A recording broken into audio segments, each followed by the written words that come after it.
دوسری دلیل آقا علیہ السلام نے رکھی، آقا نے قرآن سنایا. جب کملی والے آقا نے قرآن سنایا، اس قرآن میں کفار مکہ کا جواب یہ تھا، نعوذ باللہ قرآن کو محمد نے حجرے میں بیٹھ کے خود لکھا ہے. انہوں نے جب یہ دوسرا اعتراض کیا، اللہ رب العزت نے قرآن میں 3 مقامات پہ چیلنج نازل فرما دیا.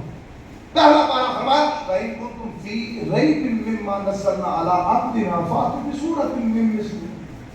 بھئی لڑائی جھگڑے کی بات ہی نہیں. اگر تمہیں لگتا ہے اس قرآن میں کوئی شک ہے، عیب ہے، تو اس کی ایک صورت جیسی کوئی صورت بنا کے لے آؤ، بات ختم ہو جائے گی. توحید کی دوسری دلیل قرآن ٹھہرا. قرآن کو کفار مکہ نے اعتراض لگا کے رد کرنے کی کوشش کی. کملی والے آقا نے اس پہ تیسری دلیل معجزات دکھائے.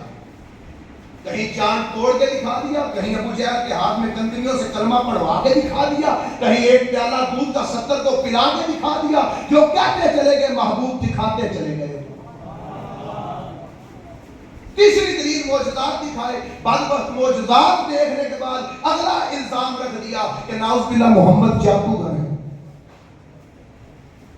پہلی دلیل پہ بھی اعتراض، دوسری دلیل پہ بھی اعتراض. پہلی دلیل پہ مجنون کہنا شروع کر دیا، دوسری دلیل پہ قرآن اندر بیٹھ کے لکھا ہے، شاعر ہو گئے ہیں. تیسری دلیل پہ اعتراض یہ رکھ دیا کہ یہ نعوذ باللہ جادوگر.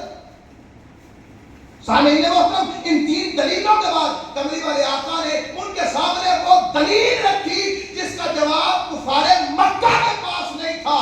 اس کا جواب نہ ہونے کی وجہ سے اب اعتراض نہیں کر سکتے تھے، جانی دشمن بن گئے اور قتل کرنے کے منصوبے بنائے لگے. وہ چوتھی دلیل سن لے کون سی. پہلی دلیل اعلان فرمایا، اس کے لیے بتا دیا اگر پہاڑ کے پیچھے فوج اٹھائی جائے، مجنون غیر کیے گئے. دوسری دلیل قرآن سنایا، انہوں نے اعتراض کر دیا.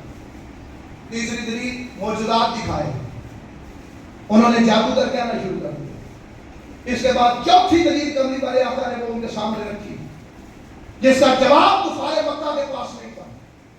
اس دلیل کے بعد کفار مکہ جان کے دشمن بن گئے. سامعین، وہ دلیل کیا تھی؟ کملی والے آقا نے اس کے بعد چوتھی دلیل رکھی، فقط لبستُ فیکم عمرا من قبلی. میری 40 سالہ زندگی سابقہ تمہارے سامنے پڑی ہے. اگر میں 40 سالہ زندگی کے اندر مجنون نہیں تھا تو ایک رات میں مجنون نہیں ہو گیا.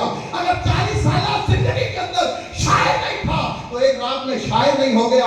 اگر 40 سالہ زندگی کے اندر کاہن نہیں تھا تو ایک رات میں کاہن نہیں ہو گیا. اگر 40 سالہ زندگی کے اندر جادوگر نہیں تھا تو سنو لوگوں، میں ایک رات میں جادوگر نہیں ہو گیا. اگر 40 سالہ زندگی میں سچا تھا تو پھر مان لو وہ خدا بھی سچا ہوئے.